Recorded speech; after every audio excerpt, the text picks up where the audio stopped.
Some of you might ask, why study yoga with a yoga teacher with a Rolfing background? When I discovered Rolfing, I had already spent 10 years dancing, at least 7 years practicing yoga and Pilates, and nearly a decade training in Shotokan karate from age 11 to 20. After experiencing Rolfing, I thought to myself, if only I had discovered this earlier, I could have avoided so many injuries and so much pain, and my career might have been completely in a different place. It felt like a whole new ocean had opened up for me to explore, and I began to use my body in a profoundly different way. My perception of myself changed, my posture improved, and as a result, my personality also shifted.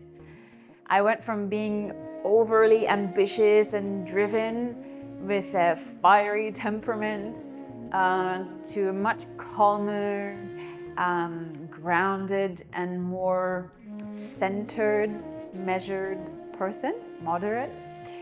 I became less impulsive, and after this transformation, I became very particular about who I practice yoga with, seeking teachers who had a deep understanding of the human body.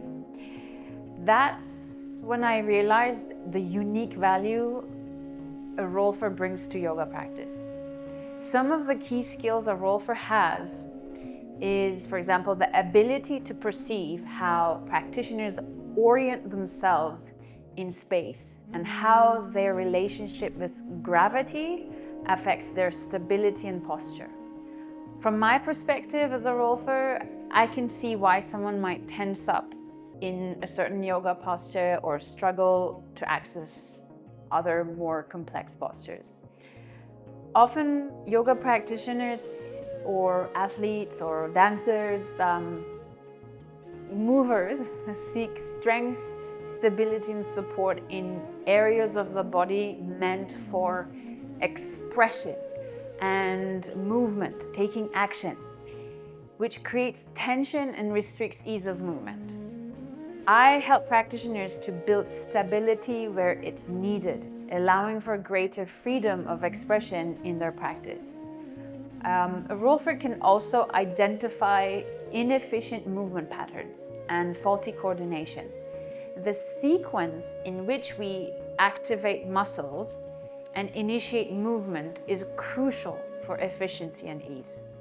Without a proper foundation of support, movements become hesitant, wobbly, tense, which can limit range of motion and even lead to injury. Rolfing enhances a person's accuracy of perception, which is at the heart of yoga practice, both physically and mentally. Yoga is about lifting the veil and seeing clearly, and that requires an accurate sense of where you're at and where your body is in space. Often a person's body image and how they imagine their body parts are positioned doesn't match their actual body structure or movement, what we call body scheme. Both Rolfing and yoga help bring those two into alignment, sharpening body awareness and allowing for more precise, effective movement.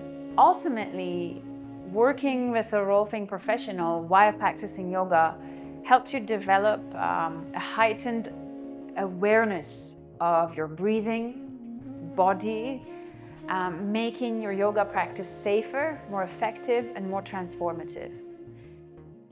Yoga and Rolfing are about learning to channel energy in the most efficient way, creating balance, stability, centeredness, and freedom within your practice and daily life, basically. It's very normal to come to yoga practice with pre-existing injuries, pain, or limitation, and to encounter challenges along the way. whether in terms of flexibility, lack of awareness, strength, or difficulties with focus, breath, or simply relaxation. Someone who's both a Rolfer and a long-term yoga practitioner can bring a broad perspective and subtle knowledge of the mind and body to the practice. Such a teacher can offer safe, reliable support for deepening insight, understanding, and evolution on a long-term path of yoga practice. So if you're curious to try Rolfing, you can go to rolfing.org and go to find a Rolfer, put your postal code in there, and you'll get a list of all the Rolfers in your region. And if you're curious to deepen your yoga practice or any other practice that involves movement and perception, come to a Rolfer and you will not regret it.